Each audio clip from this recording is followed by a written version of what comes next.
Ciri-ciri orang yang harus diruqyah apa aja sih, Ustaz? Baik, ya.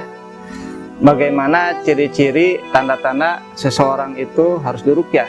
Kita harus tahu dulu ruqyah itu apa ya. Dan kenapa sih perlu ruqyah gitu ya? Ya, ruqyah itu definisinya adalah doa ya, mantra. Jampe-jampe dengan niat untuk memohon perlindungan, dengan niat untuk memohon kesembuhan.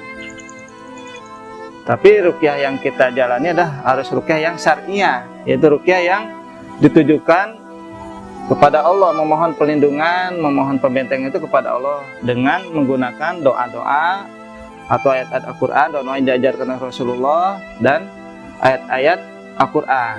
Karena ada ruqyah yang syirik gitu ya, menggunakan jangjawakan, menggunakan doa-doa yang nggak jelas, bahasa-bahasa yang kita nggak ngerti gitu ya.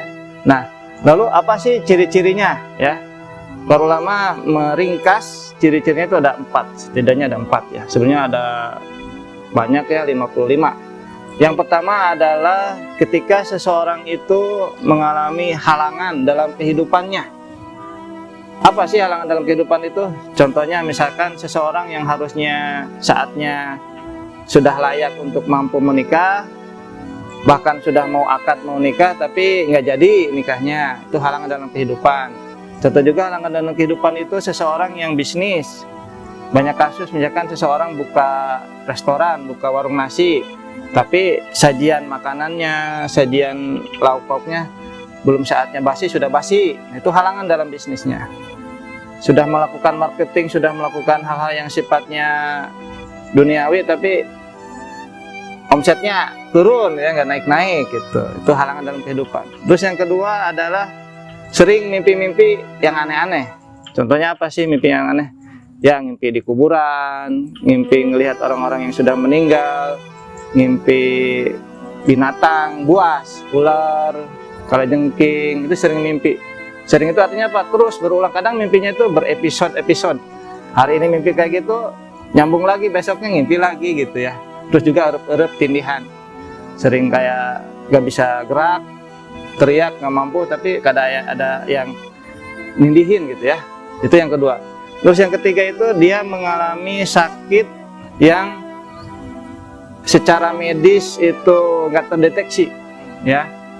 Nah, terus berobat kemana-mana nggak sembuh-sembuh ya, sakitnya nggak sembuh-sembuh, secara medis nggak terdetek. Misalkan seseorang sakit kepala tapi di scan nggak ada apa-apanya.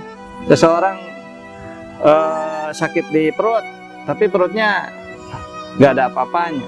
Nah, itu tanda-tandanya. Terus yang keempat, yang selanjutnya itu sering emosional abnormal emosional. Jadi seseorang yang harusnya laki-laki suka sama perempuan, perempuan suka laki-laki, ini mah jadi agak bete gitu ya. Penyakit kaum Nabi Lut gitu ya.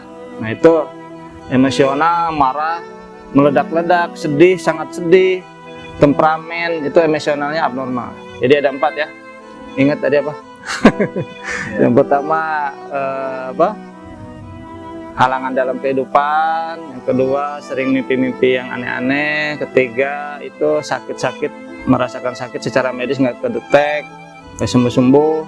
Yang keempat emosional abnormal. Ya, mungkin itu, mudah-mudahan manfaat. Syukron, Ustaz.